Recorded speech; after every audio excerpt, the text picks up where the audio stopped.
There's a line in the Torah that always makes me smile.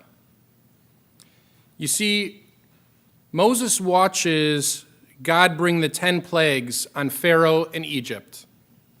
Then Moses takes the entire people out of Egypt. He witnesses God's splitting of the sea and the drowning of the entire Egyptian army. And then Moses takes the Jewish people to a place that he knows to be safe. He takes them to his father-in-law, Yitro, from Midian. Of all the places and all the people in the world, Moses seeks out his father-in-law. Now, when I sat down to consider this topic, the topic of in-laws, the first thing I did was Google in-law jokes. Let me tell you, there are pages and pages and pages dedicated to in-law jokes. And I was assured, first by my parents, and then by Maureen and Joanna in the office, and then most importantly by my wife Blair, that none of the jokes that I thought to be hilarious were appropriate to say from this bima. Apparently, in-law jokes are no laughing matter. My father has a friend who always called his in-laws the outlaws. Accordingly, in-law jokes have been deemed against the rules. Nonetheless, I'd like for you to imagine this scene from the Torah in your mind. Imagine it like I do, like it was a film. Moses walked into his father-in-law's tent with Tzipporah and Yitro's 2 grandsons. Who do you think Yitro kissed first? Probably not Moshe Rabbeinu.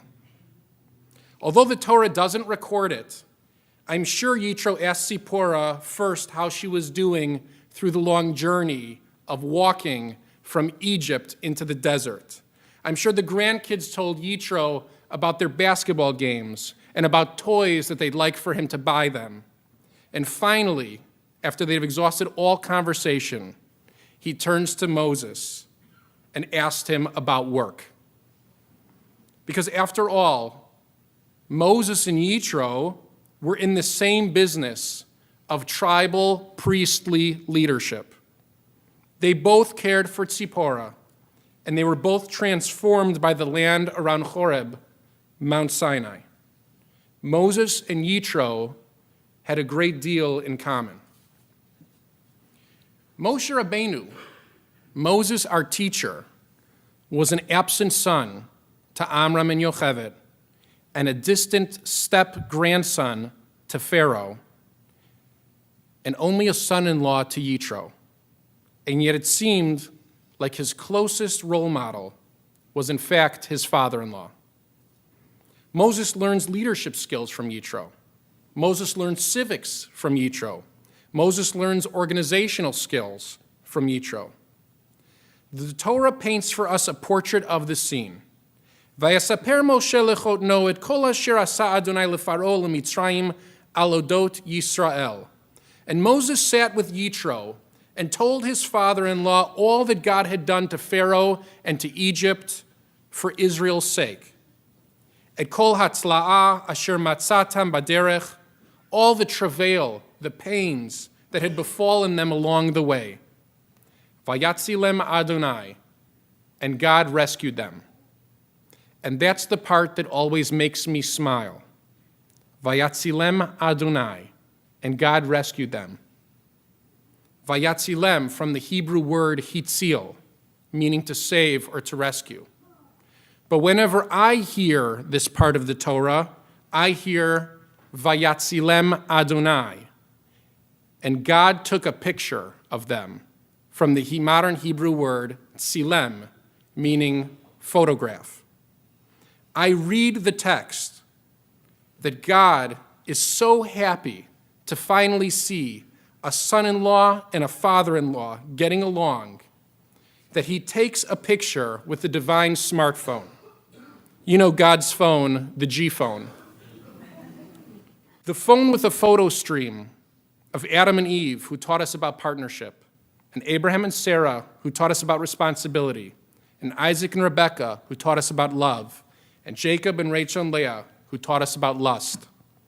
Isaac never knew his father-in-law, and Jacob didn't exactly enjoy a healthy relationship with his father-in-law.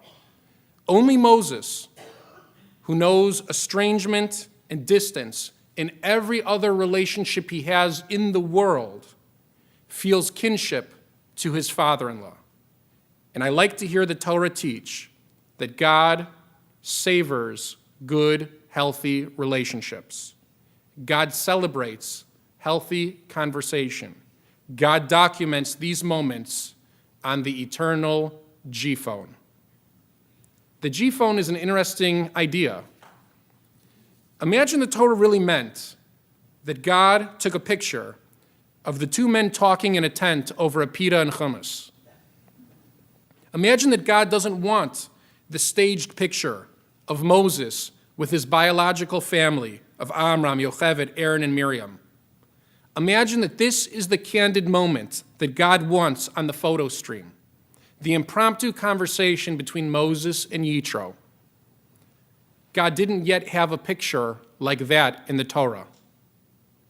Now, extrapolate it all the way forward. Imagine God takes pictures of our relationships at moments when we're not expecting. Would we be proud of our candid moments? Not the moments when we get dressed up and come to synagogue and stand with our arms around our family lovingly. The private, impromptu moments when a family member asks advice or a stranger stands before us in need of a kind word. Why do we put pictures of us posing on all of our walls at home? Every Jewish home I've ever entered has a wall of staged poses. Some have generations of staged poses on the wall. Mine does. And yet, when I think back about my childhood, about my marriage, about my children, I can only remember candid moments from my life. Those candid moments of holding Blair's hand or watching the kids play at the beach, I hope those are the shots that God captured on the G-phone. I hope they're not the pictures of me from school drop-off in the morning, rather loudly encouraging my children to hurry. Perhaps the Torah is teaching us that God's preference isn't only in the great image this week of Moses standing on the top of Sinai, holding the Torah and smiling for the camera as thunder and lightning pour down all around him.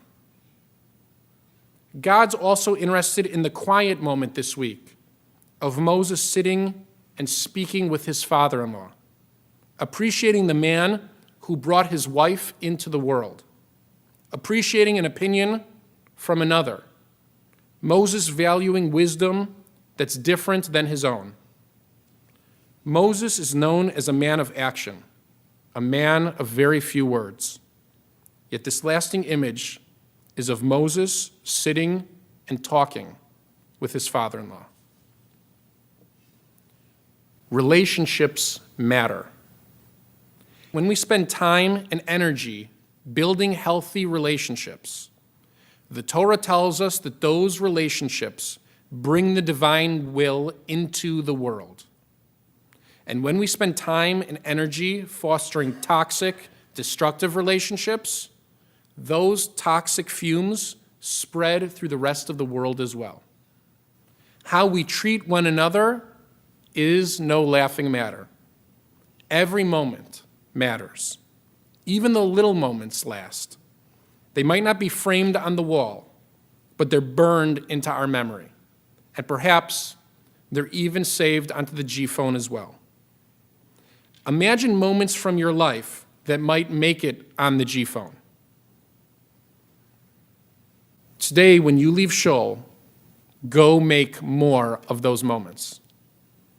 Pose less, live more. Think about your family and friends and invite them into your tent of comfort for simple conversation. even your in-laws. Invite them as well, even if you call them outlaws. Shabbat shalom.